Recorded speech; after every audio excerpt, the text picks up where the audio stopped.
మధ్య చలి చాలా పెరుగుతుంది ఆంటీ. చాలా పెరిగిందిరా. పైగా మా ఆయనకి నైట్ డ్యూటీ పడింది. ఇది సమాచారమా లేక ఆహ్వానమా ఆంటీ? ఆంటీ క్రీమ్ కారుతుంది. నువ్వు నా సన్నులు చూడడం ఆపు. నేననేది మీరు తినే ఐస్ క్రీమ్ గురించే ఆంటీ. మా అమ్మ ఎప్పుడు పెళ్లి గురించి అడుగుతుంది. నేను కెరీర్ ముఖ్యం అన్నాను. ఆమె నీ కెరీర్ మనవళ్ళనివ్వదు అంది. రోజు రోజుకి మా ఆయన కోరికలు ఎక్కువ అవుతున్నాయి. మంచం మీద కొత్త కొత్తగా చేయాలి అంటున్నాడు. చెప్పాలంటేనే నాకు చాలా సిగ్గుగా ఉంది. మీ ఇంట్లో కూడా ఇలాగే ఉంటుందా? హాయ్ అండి, చిన్న ఏజ్ లోనే నాకు డివోర్స్ అయింది. పిల్లలు లేరు. నన్ను పెళ్లి చేసుకుంటారా? ఓకే అయితే ఎస్ అని కమెంట్ చేయండి, ప్రొఫైల్ పంపిస్తాను మీకు. నిన్ను చూస్తే ఆగలేకపోతున్నారా? అప్పుడు వద్దు అంటే అలవాటు చేసావు. ఎప్పుడు కావాలనే వెంట పడుతున్నా పట్టించుకోవటం లేదు నువ్వు. నాకేమో కావాలనిపిస్తుంది. నువ్వు లేస్తావని నేను ఎంతసేపు ఎదురు చూసానో తెలుసా? చేస్తానని చెప్పి చేయకుండానే పడుకున్నావు. ఇలా నా కోరిక తీరకుండా నిద్రపోతే ఎలా? నిన్ను చూస్తే ఏదో కోరిక పుడుతుందిరా. నువ్వంత అందగాడివి కాదు, కానీ నీ మాటల్లో ఏదో ఉంది. నేను మళ్ళీ మళ్ళీ పడిపోతున్నా. రావచ్చుగా. చాలా రోజులైంది నీ దగ్గరుండక. అంతగా మిస్ అయ్యావా?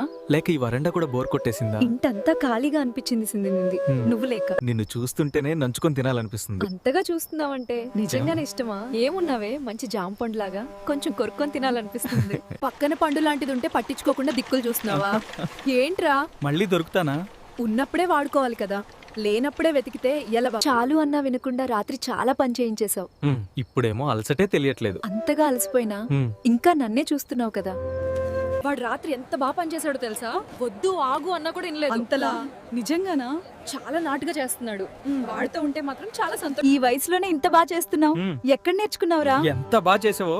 ఇక నుంచి నిన్నే పిలుస్తాను. ఎప్పుడు నాకు అందుబాటులో ఉండు. మీకోసం అయితే ఎప్పుడైనా రెడీ. రాత్రి నువ్వు ఎంత బాగా పనిచేసావో తెలుసా? మళ్ళీ గుర్తొచ్చింది. అదేంటత్తా, మళ్ళీ ఛాన్స్ ఇవ్వాలనుకుంటున్నావా? అందరూ ఉన్నారని ఆగాను, లేదంటే నిన్నే పిలిచేదాన్ని. అయితే ఈసారి ఛాన్స్ మిస్ అవ్వదు. రాజు, నా ఆవు ఈ మధ్య బాగా ఎదమీద ఉందిరా. నీ ఎద్దురు నెక్కిస్తావా? మా ఎద్దు ఒక్కసారి ఎక్కితే దిగడమే కష్టం అత్త. అది సరేరా, పని అయ్యేంత వరకు మన ఇద్దరం ఏం చేస్తాం? ఎలా మొదలు పెట్టాలో తెలీదు అనుకున్నా. చివరికి ఇంత బాగా చేసావేంట్రా? ఆ సంగతులే గుర్తొస్తున్నాయి. మళ్ళీ మళ్ళీ కావాలనిపిస్తుంది. బాగా సుఖపెడుతున్నావు. ఏంట్రా అలా చూస్తున్నావు? మా ఆయన ఊర్లో లేడు. నైట్కి నాకు పని పడుతుంది. మడి అరబెట్టుకోవాలి. నిన్ను పిలుద్దాం అనుకుంటే నువ్వు ఒక్కసారి వదిలిపెట్టావు కదా. డాక్టర్ గారు, కడుపు నొప్పి చాలా రోజులుగా ఉంది. ఒక్కసారి స్కాన్ చూసేస్తాను. పెద్ద జబ్బేమీ కాదు మేడం. మీ భర్త డైలీ డోస్ కొంచెం ఎక్కువైపోయింది. నిజం చెప్పు, ఇంకెవరైనా ఉన్నారా? ఉన్నారు. ఎవ్వరు? ఈమైలు అవే నా జీవితంలో ఎక్కువ అనుష, స్పూన్ కనిపించట్లేదురా. డ్రాయర్ లో ఉందని చెప్పా కదా, ఇంకా ఎన్నిసార్లు ఇది చెప్పాలి? డ్రాయర్ కాదు, జంగిల్లా ఉంది. ఏది స్పూనో తెలియట్లేదు. జంగిల్ కాదురా, నీ మెయింటెనెన్స్. అయ్యో నొప్పిగా ఉంది. నెమ్మదిగా లోపలికి తోయండి. అది బిగుతుగా ఉంది. అబ్బా నొప్పి నొప్పి. అది సరిపోవడం లేదు. ఓహో, నాకు కొంచెం పెద్ద సైజ్ షూ ఇవ్వండి అన్నయ్య. నాకు పాలు కావాలి. నీకు పాలు కావాలంటే ముందు నన్ను తల్లించేయాలి. 9 నెలల తర్వాత నేను పాలిస్తాను.